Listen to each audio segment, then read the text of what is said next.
جس وقت قدم اٹھایا اس وقت ایک نیت ہے۔ ایک قدم کیوں اٹھایا؟ اس لیے اٹھایا کہ ایک بد راستے کی بجائے نیک راستے کی طرف جانا ہے۔ یہ خود بخود ہی توبہ ہو گئی۔ نیکی کی تمنا بھی بعض اوقات توبہ ہے۔ بعض اوقات ایک گناہ گار آدمی دل میں سوچتا ہے کہ شاید میرا انجام نیک ہو جائے، تو یہ بھی توبہ ہے۔ برا آدمی برائی میں مبتلا اپنے تصور میں سوچتا ہے کہ شاید اللہ پاک میرے ساتھ مہربانی فرما دے، تو یہ توبہ ہے۔ اور یہ بخشش کا بڑا طریقہ ہے، یعنی کہ آپ رحم کی امید لگائے بیٹھے ہیں جبکہ آپ کا عمل خراب ہے۔ جس کو رحم کی امید ہوتی ہے اللہ تعالیٰ اسے امید کے مطابق رحم کر جاتا ہے۔ آپ اس پر غور کریں، یہ ایک راز ہے کہ تم جیسا عمل کرو گے ویسا نتیجہ ہوگا۔ مذہب کا قانون بھی یہی ہے۔ اللہ تعالیٰ کا ارشاد ہے کہ نیکی ذرہ برابر بھی ضائع نہیں کی جائے گی، اور ذرہ بھر بھی، اس میں قرآن کی ایک آیت ہے جس کا ترجمہ ہے، اور ہو کے رہے گا فیصلہ، وزن اور ترازو ہوگا۔ اب اللہ تعالیٰ نے فرما دیا کہ تمہارا انصاف تمہارے عمل کے مطابق ہوگا۔ پھر بار بار ارشاد ہے کہ میری رحمت سے مایوس نہ ہونا۔ ہم تو مایوس نہیں ہوتے، مگر ہمارا عمل اس کی رحمت سے مایوس کرتا ہے۔ جب وہ کہتا ہے میری رحمت سے مایوس نہ ہونا، تو اس کا مطلب کیا ہے؟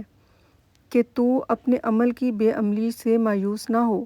تیری بدعملی اللہ کی رحمت کے آگے کوئی وقت نہیں رکھتی، وہ بے معنی ہے۔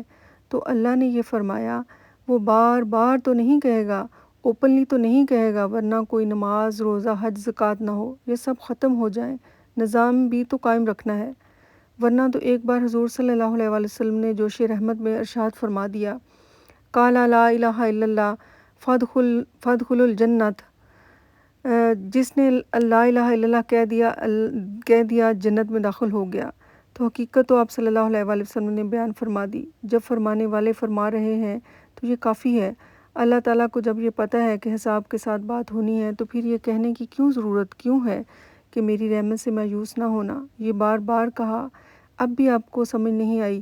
تو پھر اس نے اپنے بارے میں خود فرمایا کہ قرآن کی آیت ہے جس کا ترجمہ ہے، تحقیق میری رحمت میرے غضب سے وسیع ہے۔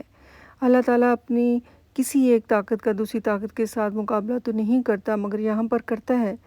ایک صفت کو دوسری صفت کے مقابلے میں پیش فرما۔ جب تمہیں یقین ہو گیا اللہ کی رحمت اس کے غضب سے وسیع ہے، تو پھر تمہارے اعمال کیا شے ہیں؟ یہ ہو گئے 2 مقام۔ تیسرا مقام یہ ہے کہ سرکار صلی اللہ علیہ وآلہ وسلم کا ٹائٹل ہے رحمت للعالمین صلی اللہ علیہ وآلہ وسلم، ساری کائنات کے لیے رحمت ہے۔ اگر تمہیں کوئی چیز تمہارے اعمال سے نہیں بچاتی تو رحمت کسے کہتے ہیں؟ مسلمان ہو، یہ بتاؤ کہ رحمت ہے کیا چیز؟ رحمت ہے ہی یہی کہ تمہیں تمہارے اعمال کی عبرت سے بچایا جائے، اور وہ رحمت ساری کائنات کے لیے ہے۔ رحمت کا مطلب کیا ہے؟ جو حق نہ ہو وہ مل جائے، جو آپ کے اعمال کی دسترس میں نہیں وہ رحمت کے باب میں آپ کو مل جائے۔ اس کا مطلب یہ ہوا کہ آپ کے اعمال کی عبرت اتنی اہم نہیں، کیونکہ اس کی رحمت وسیع تر ہے۔